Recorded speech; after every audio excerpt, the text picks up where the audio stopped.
And we are live right here at 899 Action Center. And tonight will be an interesting topic. We have a very nice guest here tonight discussing about immigration rules and regulations here in Canada. But before we start, I have to read a disclaimer. The presented content does not provide or constitute immigration advice. This content is for information purposes only. Viewing or listening to this content does not constitute a client or RCIC relationship. Canada is known for its multiculturalism and natural beauty, thriving economy, and world-class education system. These are just some points or reasons why immigrants choose to move to Canada. Moving to a new country is a huge life decision that requires planning and financial commitment. Tonight's speaker is known for her work in immigration. With 20 years of immigration experience, she has traveled abroad in more than a dozen large-scale projects, ranging from helping and establishing immigration solutions. Known for her positive results and motivational attitude towards immigration, the managing partner of Enter Canada Immigration Services, Inc., and I'm proud to be a team member working with her tonight. Let's welcome Miss Jennifer Choi. Thank you. Hi, Jennifer. Thank you for coming at Thank you. 889 Thank you for your Action. So tonight, folks, if you want to phone in questions or a chat with Jennifer Choi, you can put your questions at 204 962-8991, and we are live simultaneously in YouTube and Facebook Live. All right, ready? Okay. Yeah, Okay. Sure. So we're talking about immigration rules and regulations tonight. And the first question is, why do we need a Jennifer Choi? Oh, wow. Okay, I think for those 20 years of my work, actually I was the first one to be licensed in Manitoba too, and they started this licensing the immigration consultant, and my goal is helping out other people. Just like my parents were first generation to Canada as immigrants, so I know how they went through, and I was kind of helping many immigration victims. So as I was helping them, that's why I decided to get into this career. So I don't think this is, immigration.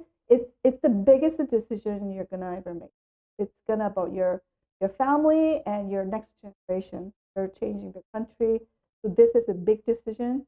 And unfortunately, there's a lot of not so good people.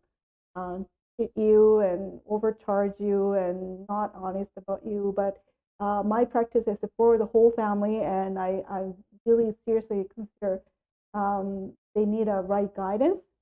So why me? I don't lie.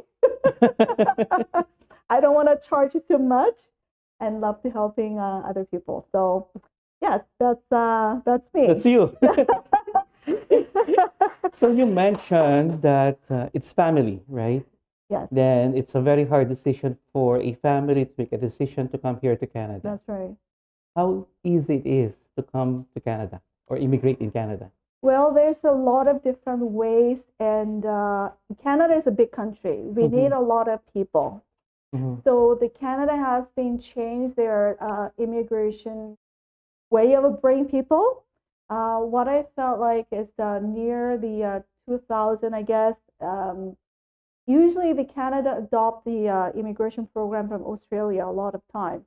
So as they change, Canada changes. So what I can tell you is they are start to look for more younger people with skills, or the international student who's gonna come to Canada, pay their money, high tuition fee, and educating Canada. They will be a very useful resources for the Canada. So I think it's more geared towards the younger generation, and with the skills that you have opportunity. Mm-hmm. And business and immigration, it used to be very active, but compared to the skill work, it's a little bit down. But Mm-hmm. business opportunity is there too. Okay, Yeah, that's a good point. So you mentioned that migrating to Canada is a life-changing event for a it is family, for sure. especially for us. It's Filipino. We are more family-oriented. Uh-huh. What are the three streams of immigration or immigrating to Canada? Okay. So I guess I can broadly explain about the Canadian immigration. We have like a federal immigration, and we have each province have their provincial nominee program. Mm. Um, where we are in Manitoba, we were the first government born with the provincial nominee. Mm-hmm. It was a study from Manitoba, very proud of it. And the reason why was um, people prefer to go to like a bigger city like Toronto or Vancouver. So all these other provinces asking the federal government, let us invite our own people. We want to select what we need. So that's why the Manitoba government started a PMP, Mm-hmm. and other provinces start to follow To up. follow. Yes, Okay. that's how we started it.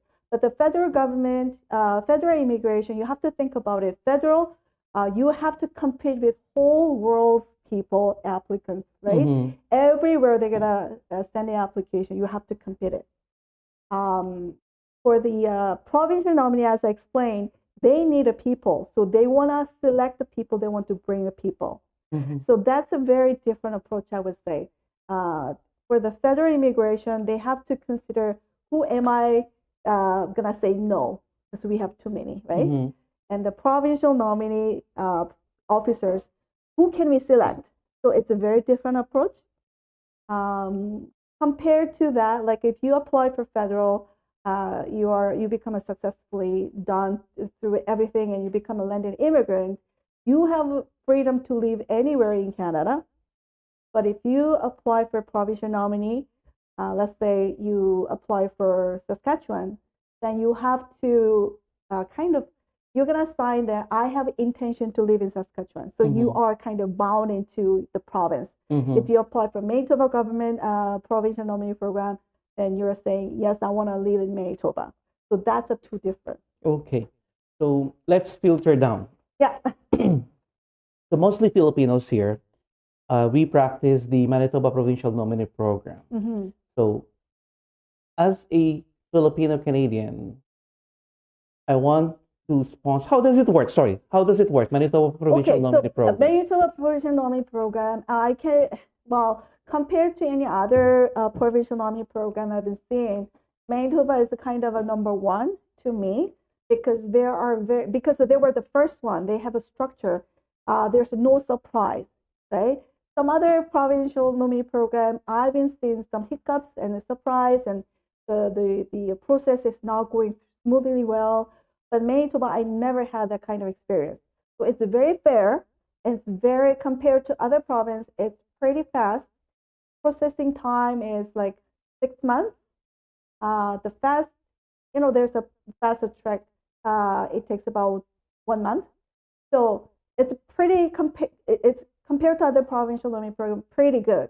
So basically, Manitoba provincial learning program, I can explain. There's a skill worker stream and business, Mm-hmm. right?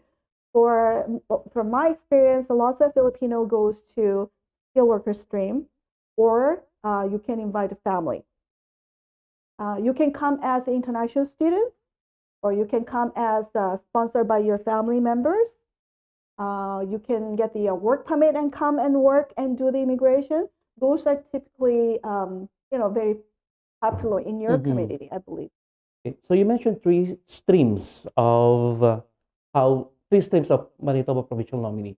So we have the international students, Yeah, we have the skilled workers stream, yeah, and we have the business investors stream. business, yeah. Let's go back to the skilled workers stream. So how does it work? Okay. Popular one I can say is you come as an international student in Manitoba College or University, and then you study, and you're gonna get the postgrad work permit, which is open work permit. When people wants to do that, I usually say apply for 2 years of program because if you just study 1 year program, you're gonna get the 1 year work permit. Postgrad work permit is a one time only in your life. Oh, one time only. Yes. So let's say you got the 1 year study, you have a 1 year work permit. Somehow it didn't work it out, and you couldn't apply for immigration. So you decide to going back to school and reapply the work permit. It's not gonna happen. Oh. Some other students they didn't know, and it was like crying, and they went back to home. Some countries are so sad. So if you study 2 years of program, how many years you get? 3 years. 3 years of work permit. So even if your employment didn't work it out, you always have a second chance and third chance to go apply for immigration. So if you're a single person, I strongly say you have to take at least 2 years of program. Mm-hmm. Okay. So once you get the postgrad work permit, or if you have a spouse, let's say I'm a student, you're my husband, Mm-hmm. and you can get the open work permit from when I have a study permit and you're gonna have a work permit. Mm-hmm. You start to work for 6 months and you can apply for immigration. So if it's a married couple, I usually recommend that. Mm-hmm. Okay, but sometimes in some other countries like Korea, fathers are working back in Korea. I'm a mom and I'm an international student. Bring my children. Uh, the good thing is the children will go to school as a free because I'm studying. Mm-hmm. So that's a good thing. So I have to be, after finish my study, get the postgrad work permit, get a job and work 6 months and you can apply. Or there's a fastest way for the international students. Let's say in Manitoba, there's a in-demand occupation, which is like Manitoba needed this cook, Manitoba this like pilot and stuff like that. Let's say I just study culinary art to become a cook, right? And then I graduate from that program, even it's a 1 year program. Mm-hmm. I got a job offer from the restaurant. Oh, I want to hire you as a cook. And I have an English exam, CLB.7. When I apply it, it's a very fast track. Mm-hmm. My client to receive a nominee within three weeks. So it's pretty fast. Mm-hmm. So you don't have to work for 6 months. You just apply, boom, they're gonna select you. Wow. Yeah, there's a different, even the skilled worker, there's a different categories too. Or if you are in Philippines, you just don't become an international student, but become a worker. Let's say in order to get the work permit from Philippines, you need an employer. Employer has to apply for LMIA. Mm-hmm. That's labor market thing. It's Service Canada is the charge of that. So you as the employer, you have to apply for LMIA to Service Canada. Service Canada have to examine you as the employer Mm-hmm. and say that, okay, I need let's say cook Mm-hmm. for my Filipino restaurant. Restaurant. You are saying I cannot find anybody who can make this dish. I have to bring people from Philippines. So they're gonna examine you and examine your case, and they will say, yes, I understand. You need a 40 worker. Then boom, you have approval. Okay. For the labor market impact assessment. That's Yeah. right. Mhm. So you are, let's say you apply for two position. You can bring two people from Philippines Mm-hmm. cook. Let's say I'm in the Philippines, but I never worked as a cook, then I'm not gonna be able to do it because the LMIA, one of the requirement is the basic English. I know your people is Mm-hmm. pretty good basic English. I don't worry about the Filipinos. But the second is, do you have a working experience? I have to provide all the evidence to Immigration of Canada. You as employer, your part is done because the Service Canada exam you. If you pass the positive LMI to me, it's my turn that I have to show that I'm eligible for work permit. So Immigration of Canada will assess me and they're gonna give me, okay, your employer says this, you have this qualification, welcome to Canada, right? So I come in and start to work for Mhm. 6 months, Mm-hmm. and then I can apply for an provincial nominee in Manitoba. Oh, so I think that's the most easiest way right now. No costly thing, but it's the easiest way. But it's hard to say it's ages because um, Service Canada, when you apply, I'll give you an example. I have a case from last year. Let's say the processing time was 2 months. In order to apply for LMIA, you have to advertise everywhere for at least 1 month, Mm-hmm. and then you can apply. Processing time, they said it will take about 2 months. Now I'm waiting for 8 months. Mm-hmm. So it's waiting, Wait. waiting. The processing time is not accurate at all, Mm-hmm. and you have to wait. Okay. So it's not fast. It's so that means it's not that easy as you Mm-hmm. think. Okay. Yeah. All right. So we LMIA, the labor market impact assessment. So Jennifer Choi touched a little bit of that. So we, as I mentioned off air, we'll be having a part two in-depth discussion about LMIA. Okay. Okay. So mostly Filipinos, again, I have to go back to the Filipino Of roots. course. Of course. They sponsor their, how do you call this, mom and dad, relatives. What do you call that stream? Is it a family? Well, we say the family sponsor stream. You can apply for it. Like you want to apply for your even your aunts or your brother or sister, you can do so. But they have to have enough points. And the point system you can find out from the website, made to the version website. There's a point form you can assess yourself. So you have to see whether you will be qualified or not. Mm-hmm. But unfortunately, the processing time I heard is very very long, years. It takes about years. So yeah, it's not the fast one, but it's Okay. still working, but it's not fast. For the family stream. Yeah.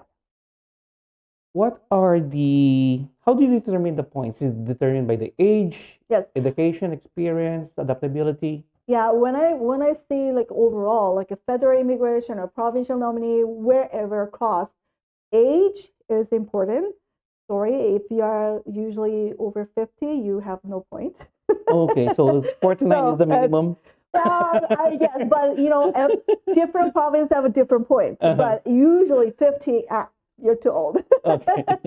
But you can reply, like apply for the immigration. But age and education, Uh-huh. working experience, and English level of English is very important. So those are, and how much money you have. Like you have to have a certain money. The Canadian government has like low income cut. There's a table about like one person needed this kind of a money in order to settle down in Canada. If you don't have that much money, sorry, you're not gonna be approved because the Immigration Canada kind of concerned like one when you come into Canada without no money, with broke, then you're gonna fall into like easily illegal stuff. Mm-hmm. So they kind of don't want to happen to you. So at least you have this a certain amount of money. Uh, so one person family, two like a married couple, or three you have one child. There is a different amount of money. You can check it out on the website Yeah, too. on the table for the settlement funds. Yes, Or settlement funds. But it's like, I'm sorry, it's a new year, but bad news is every year it's increasing a little bit. yes. So before, as I can remember, for one person is 13,000, right? A little For bit show over money. Yeah. $13,000. Yeah. That's on the other end. That's the applicant. Yeah. So on the applicant side, they have to prepare a lot of things like educational Yes, like diploma yeah, or age-wise and identification. Of course, passport is important. Birth certificate. If you're married, marriage certificate. And also education. You have to provide your transcript mm-hmm, and also graduation certificate. So you mm-hmm, have to provide everything. And working experience. If probably you're gonna need a letter from your previous employer. If you need a like have a license, copy of license, submit that. So those are working experience. Some companies, I mean, some countries I ask for like tax information, like income tax. It shows where they work. mm-hmm, So it's more like more official ones. mm-hmm. Sometimes some other countries they have lots of fake documents. Sorry, but it happens. So I just always verify with the more concrete one from the government we can trust. So those, and also the money, usually banks, and also I include house. If you have a house, if you have a stock, I include that too. Okay. Yeah. So as a member of your team, Yeah. Yes. so we have a checklist for that, right? Yes. On the other side. So again, if you have questions, you can phone us to 04-962-8550. So we have a checklist for the applicant. Hmm. Let's go to the other side of the coin. The Okay. sponsoring parent or sponsoring Canadian. What are the requirements for them to provide to prove that they are eligible to sponsor a family member in the Philippines? Okay, sponsorship is the, okay, let's say usually what I see is a married couple. You're single, but you're married with beautiful lady from Philippines. You want to bring the person. That's Mm-hmm. a sponsorship under the Mm-hmm. sponsorship. Between a married couple, even though there's like low income cut table, you don't really have to keep that Oh, okay. because it's you're a married couple, right? So if you don't have a job, they can waive it. But let's say you're a Canadian and you want to marry me. I'm in the A Philippines. You Filipina. want Yeah. to bring sponsor me, and then you as like a sponsor, you shouldn't have like criminal record, but it's a criminal as like violent one. Like you previously you hit the people and went to jail or something like that, then you cannot sponsor me because Mm-hmm. I'll be in danger somehow, Mm-hmm. right? And or you were in bankrupt before, and those are types. Then you're not eligible to sponsor me. Or you're underage, you're not adult, Mm-hmm. then you cannot sponsor me. Or if you're married, it's my second marriage, but the first wife and you are not really clearly divorced, of course you cannot sponsor me. So those are the eligibility of the sponsor. Mm-hmm. Me as a coming to here is like um, basically the all the applicants, they have to go through a medical check. I have to be healthy. Mm-hmm. The criminal check. I'm not a criminal. Mm-hmm. So you have a more stuff to prove, Correct. right? That's a sponsorship for the married couple. Mm-hmm. But the parents, I always get the, I'm so sorry, but parent sponsorship for parents, it's not happening quite well. It's been changed a lot, and now it's really not open yet. And sponsoring the money, you basically you as a sponsor, I'm your mother, let's say. Mm-hmm. You have to show the government that you have enough money to Mm-hmm. take care of me. Mm-hmm. So your mom, me, I'm not gonna use the taxpayers' money, right? Correct. You're gonna sponsor me for that. Um, so basically, sponsoring for the rather than the spouse, money is very important. Your money is important. But let's say you had a lottery, you won the $10 million. You may share. That's coming on Wednesday. Oh yeah. But that's not gonna happen. I mean, There's a caveat right away. but anyway, let's say you won the money, Uh-huh. but that doesn't mean you're eligible to Sponsor you. sponsor mom, Mm-hmm. because the government wants to see that you have ability to make income. Correct. So you have to show you made this income, you worked, or your business, and this is amount you receive. Oh, by the way, I think I mentioned before, but with you, but before this session. But if you are a business person, the income, the government will consider your net income. Oh, the After net tax, income. Mm-hmm. net income is considered. So let's just say you're an employee working for other companies, you're hired by somebody else, Mm-hmm. but it's gross income they're going to consider. Mm-hmm. So there's a difference too. Okay. Yeah. I remember when I sponsored my mom. So the government asked me to provide a lot of things like Mm-hmm. how land titles or house title, Oh yeah. income statement, Yeah. T4 and everything. So and of course the bank account. Yeah. So those requirements stand still up to date? Oh yeah. Okay. Yeah. And sorry again, like all the sponsors um, approve about the money and finance is it's a little bit going up every year. So, but Because of the COVID, it reduced a little bit. Mhm. Yeah, because of COVID. But now after COVID, I think it will go up again. Okay, Yeah, that's good to know. yeah. So it used to be like a first come first service, right?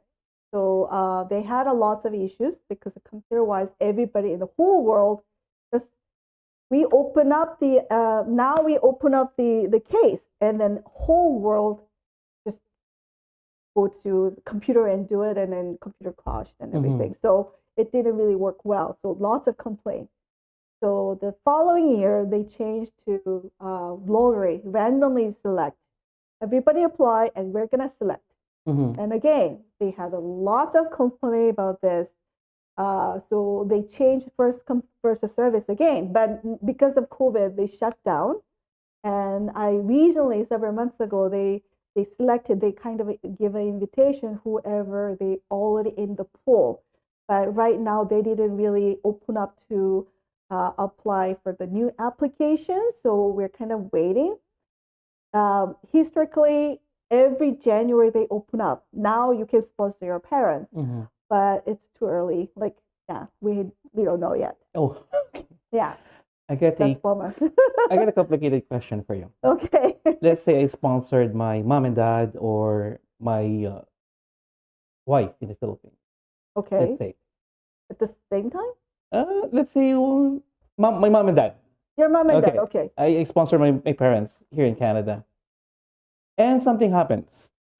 I lost my job. Let's say the COVID season. I Yeah. went bankrupt. What will Okay. happen to them? Good question. Because you promised the government that you're gonna take care of your Correct. mom, Yes. right? And you lost job, you cannot do that anymore. Mm-hmm. Um, they're not gonna kick out your parents. They still live as a landed immigrant. Mm-hmm. They're gonna, they will access all the medical support and everything. Mm-hmm. However, the money, the tax money that you promised that, my parents will not use the tax money, but I'll pay for it. Those monies, once you start to work again, the government will take out from your salary slowly. Oh, slowly. Not everything, Okay. but the portionally. Don't be surprised. You have to make a living too. Yeah. So partially, they're gonna contact with you and make arrangement, but you have to pay back the government. Oh, okay. Yeah. So going back to the Manitoba Provincial Nominee Program, Mhm. to get a nomination in the province, how hard it is or how easy it is? Well, okay, my success rate is, I would say, 99%. See, guys? Because because I don't select who's gonna fail. Like, if it's not gonna make it, then I tell them it's not gonna make it. If you want to do it, come back with your better English mark, or come back working one more year, then it will happen. I just guide them. So if the case will kind of potentially um, feel like it's not enough, then I don't take the case. That's why I have a high success rate. So you filter them, So right? yeah, So, but very secure one is international student right now. I never had any surprise. mhm. Never. Okay. So you mentioned this English average score or a score Oh, for, English. yeah, Okay. IELTS, right? Okay. So, Well, for not the French one, you can in Canada or even in Manitoba, mhm, the language you can have, like, you can play for English or French or both. Both is mhm, more points, but usually English, right? English, you can have only two kinds of exam, which is IELTS exam or CELPIP. yeah, what's the difference between the two? IELTS exam, I think it's made from the, like, England. It's been a while, like long, long time. So you can have lots of information. If you go to bookstore, you can find all the resources about this IELTS exam. Mm-hmm. CELPIP is made from UBC, and BC is a Canadian one. It's pretty, not even 10 years old, I guess. Um, because of that reason, we don't have lots of resources. However, when we compare the IELTS and CELPIP, CELPIP is a little bit easier. Mm-hmm. The downside is a self-pay. They don't have lots of resources yet, like IELTS. Mm-hmm. And more downside is if you're old and do not know the computer that well, IELTS might be better for you because the self-pay is all the online. Mm-hmm. And I witnessed my clients like over mid 45 or 50, they're not really slow with the computer and time is up. So if you don't know how to use a computer, I really recommend the IELTS. IELTS. Okay. And those two have a two different one is academic type, one is a general. Mm-hmm. IELTS and SELPIP have both of academic and general. For the immigration, you have to take the general one. Academic one is more difficult, and even if you took that academic, like they are not gonna recognize it. I had my client had that, like IELTS, I mean, very good points, and we just submitted just for testing. Mm-hmm. They said, well, we're not gonna accept it. Take the general one. So okay, Oh. yeah. So only two. Like you have to make choice. Only choice is IELTS general or SELPIP general. Okay. Yeah. So, question for IELTS. If I failed Mm-hmm. my test, my exam for IELTS, is there any second chance? Oh yeah, yeah. You have a freedom to choose whatever. You can take the test every month, but it costs you, right? Money. It's like driver's license, Oh right? yeah, exactly. So again, because of the point, if you work as like non-skilled category, the federal immigration made a rule. How many years ago? I forgot. Maybe 8 years ago, they came to Manitoba. Actually, Mm-hmm. the federal government came to federal immigration officer came to Manitoba, had a meeting, and they announced that Manitoba is too easy to immigrate. Why don't you ask for English? Mm-hmm. So he made a rule in Manitoba across Canada. So everybody, whatever, like if you apply for a Saskatchewan nominee program, Nova Scotia one, or federal one, if you apply for lower skill, you have to have at least a 4 CLB 4 point. Of course, you have to do the writing, reading, listening, speaking. Mm-hmm. 4, level 4, you have to have that. You have to Otherwise, pass you're those not. ones. Yeah.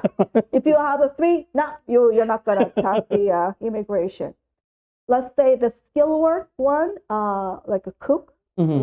or hairdresser, trade people, it's 5, level 5. Oh, level 5. Yeah, they'll be 5. It's above like NOC code is changed Mm-hmm. in November, but if you know the oldest system, usually LMIA was Mm-hmm. OABCD. Those higher level, Mm-hmm. you might need a 7. So it really Oh, it's depends high. on, yes. Yeah. So it really depends on your occupation. There's a requirement of the English result. So Mm-hmm. you gotta see that. If you have a question, just contact us. We'll let you know. Oh, yeah, for sure. Yeah. Again, so it's 6:32. So we have 1 hour for this. It's so fast. You had a lot of questions. Yes, I do. Yeah. And on this latter end, so there's a common Filipino question. Okay. Right. Okay. Number one is the financial requirement. How much money do they need to immigrate to Canada or show Okay. money? Okay. I think we discussed this once a while back. Yeah, So there's a yeah. table on the website. Yeah. And just check it out. Or just call us Yeah. at 204-962-8550. I can show you the table and discuss to you thoroughly. Yeah. There you And go. so as we mentioned, it's a 13,000, a little bit above, but it will change a little Mhm. bit. It go up. It go up, We don't yes. know how much, but it will go up. Okay, so IELTS, can I go to Canada without IELTS for jobs? IELTS? Without taking IELTS Oh, for the job? IELTS Yeah. exam, English exam, Mm-hmm. come as like are you talking about visa or the immigration? Immigration. Immigration. Okay. Right now, I will talk about for the federal, you need an English exam for sure. For provincial, maybe yes or no. As I explained, if you're working as a low level, then you must have IELTS 4, Or, right? yes. And if, like a Manitoba one, if you have a skilled worker, you don't really need to, provide an English exam. But what I noticed was like from January this month, a couple of days old, Manitoba is changing too. Probably they're gonna ask you to take the exam. Oh. Yeah. It's not easy, but before you didn't really need to take those. Mm-hmm. But I'm warning you, it's changing. It's better to prepare. Okay, that's a good thing. It's better to prepare. Because not only requirement, what I say is a Manitoba regionally for several months, I was so surprised the cut line points is really high. Mm-hmm. Really, really high. That means in order to bump it up your points, you need English. So please, if you want to think about the doing immigration, take the exam. Just to let you know, all the IELTS or like IELTS general or STOPIT general, it will be like valid for only 2 years. Mm-hmm. Okay, 2 years. Okay. Yeah. Okay. What is an express entry? Express entry is it's a federal immigration one. Mm-hmm.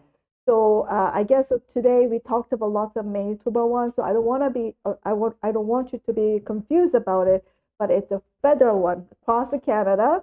There is like a Canadian experience class or the foreign workers stream. It's like a different stream too. Mm-hmm. So again, if you came as like international student, graduate from your college or university, get the work permit, working for 1 year, then pretty much you're going to be successfully receive PR. Mm-hmm. It was very popular for many because the processing time was very quick, 6 months. Mm-hmm. You apply and you get the PR within 6 months. Right away. Right away. It's not right away, but 6 months. 6 months. Pretty fast, right? So everybody loved it, but after COVID, it's no longer 6 months. It's made a little bit longer.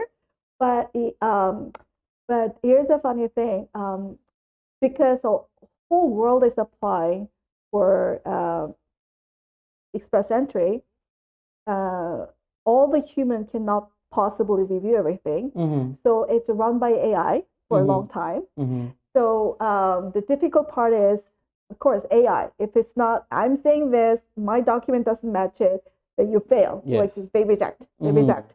There's a lot of reject because of that. Oh, okay. So you gotta watch out for that. But anyway, federal government, those are federal government ones are very different too. Mm-hmm. So maybe we have to discuss that one discuss later. On part 3. Part 3, yeah. Otherwise, it will be confusing. Okay. So again, we have to discuss. Part 2 is LMIA. Part 3 will be express entry.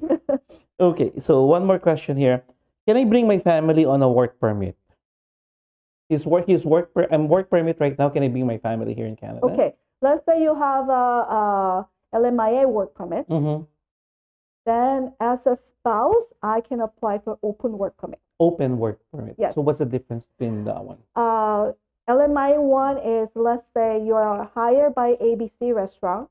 You can only work for the ABC restaurant. You cannot work for the other McDonald's or somewhere. Mm-hmm. No, you cannot. But I have an open work permit. I can do whatever I want. If I want to get 3 jobs, I can, and that's open. I have no bounds. Like, yeah, there's good open. to know. Yeah. Or if you came here as international student, and then a spouse will get the same open work permit. So I'm gonna get the open work permit.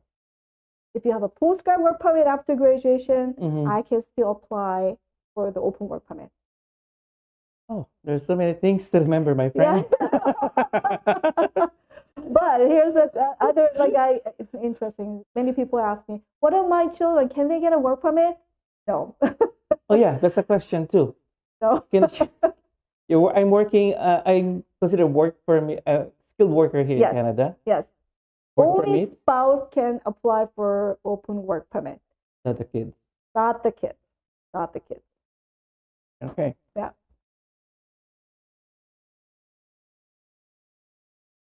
There's a good one here. Will marrying a Canadian give me a citizenship? No. You have to be a landed immigrant first. Uh-huh. and then you have to stay in Canada at least 3 years. Then you're eligible to apply for citizenship. Okay. So there's a process. You're not gonna jump into married and citizenship. It's not gonna happen. You have to be in Canada as a landing immigrant as 3 years, and then you apply for citizenship. Yeah. But here's another thing. If you're landed immigrant, like you worked before with a work permit, and then you become a landed immigrant, that I explained as 3 years. To you just needed 2 years to stay as a landed immigrant. Good thing is the Canadian government, they kind of see like whatever you spend in Canada with the valid visa, whether it was a study permit or work permit, and then the valid visa, they count as 1 year. So if you stay in 10 years in Canada with the work permit, give you 1 year. If you stayed in 1 year, then give you 1 year. So once you become a landed immigrant, just staying 2 more years, then you can apply for citizenship. Citizenship. Yeah. Right. Good to know. Yeah. Okay, I got 3 phone-in questions here. As a tourist, can we apply for family scheme inside Canada? Okay, so the visa and immigration are totally separate thing. So yes, the short answer is yes, you can apply for the immigration. Okay. Which is the right immigration program for me? The same question with the same. Okay. Well, because everybody's different, I have to know their background and their history. Like usually I request for their resume, detailed resume, what kind of work they did and what was their education level. Another thing is like how much they have a money and English level. Okay, so English level is still very important. Kind of right now, it's changing a lot. Like all the immigration program, they kind of request English. Okay. Yeah. And I have a third question here is there any opportunity for temporary foreign workers from the Philippines? If so, what are the job positions that has the best success? Okay. My experience, the cook is a very easiest one. Cook always works. But maybe 13 years ago, somehow too many applicants use the cook position. So federal government they said no more cook. That happened once. Within 20 years, I see it. We were so shocked, but they banned it cook for 1 or 2 years and they released it. And I don't think they're gonna do it again because like restaurant, no Canadian can cook Indian food or Filipino cook. It's nonsense. So they need 40 workers for that specific job. But other things, painters, anybody can do the painting. Except the cook. Except the cook. So until something now, special, right? So until now, let's say I have a friend from the Philippines. He got his degree in culinary arts and work experience and everything. Can he still use that method as a cook? Oh yeah. To come here to Canada? Oh yeah. You have experience for LMIA. At least they see the 3 years of experience. Oh, minimum of 3 years. Minimum 3 years. Okay. Yeah. So if you have experience, yeah. Go for it. Go for it. Okay. So before we wrap up, we have 2 more questions. How many times can I sponsor a spouse to Canada? How many spouses you're gonna have? Yeah. Oh, wrong question. I mean, a question a while back. So he married, divorce, get married, divorce. Yeah. Right? Well, okay, there is no rule how many times, but if you like a second time, like if it's not the first marriage, then as an immigration officer, I will be very suspicious about the second one. And if you have a third one, now I'm really, really suspicious what you're doing, right? So remarriage is kind of not so easy. And if there's a lots of age gap, it's not easy. There are For the sponsorship, you have to hand in lots of personal story where we met and how we met and Mm-hmm. blah blah, and all the evidence has to be there, of course. But time to time, I see that marriage sponsorship it's rejected. They're very they have officers have lots of experience. They kind of know, and to be honest with you, 20 years of working, I kind of know, I can feel it. So they will feel it too, right? It's like, this is a fish, if something is not really, then they kind of, when they interview it, interview question is a very, very, I'll give you an example. They're not really sure about this case. They're going to call for interview. Mm-hmm. Husband and wife will be separate in the different rooms. Mm-hmm. They're going to ask a specific question. What did you last dinner? What did you do yesterday? Or watch your TV? What was the program? What color of the slippers he wear? Like those is very specific question they're gonna Uh-huh. ask. So it's not that easy. Oh, okay. Yeah, you have to be very truthful. Okay. So second marriage and third marriage, I don't know. Yeah, that question came about when one of my clients, you work in the funeral industry, right? So that question Oh, was asked to me, what if I have three proof of deaths, right? All spouses. if you have evidence and it prove that your marriage was a genuine one, yeah, why Why not? not, But right? there's a no more like a limit, like Yeah, yeah, it's unlimited. no, it's not. There's no limit. But good luck. Okay. So I have a friend, there's a question here. I have a friend who recently got married in Dominican Republic. Okay. How long can she bring her husband here in Manitoba? Mm-hmm. The wife and daughter Mm-hmm. are PR holders. Okay.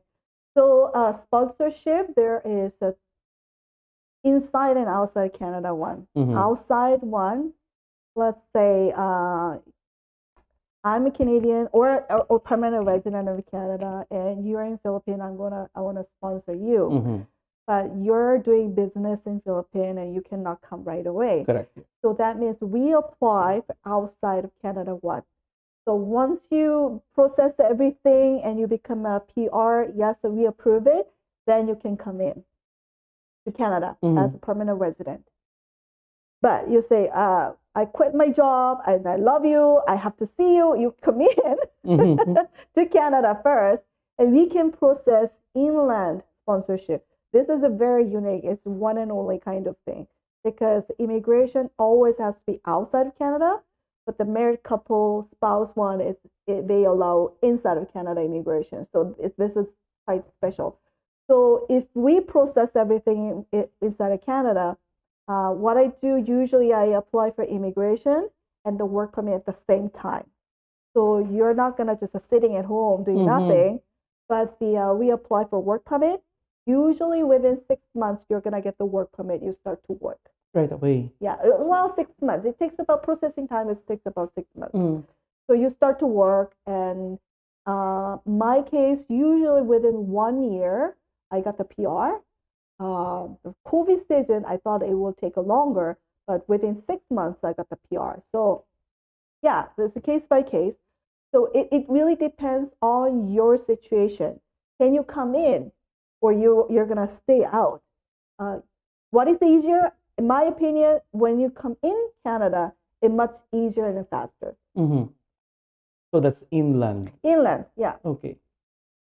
Hmm. Final question for tonight.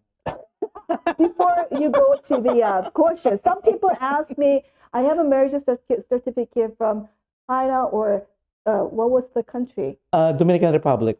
So they ask, do I need a sort of document from Canada marriage certificate? Mm-hmm.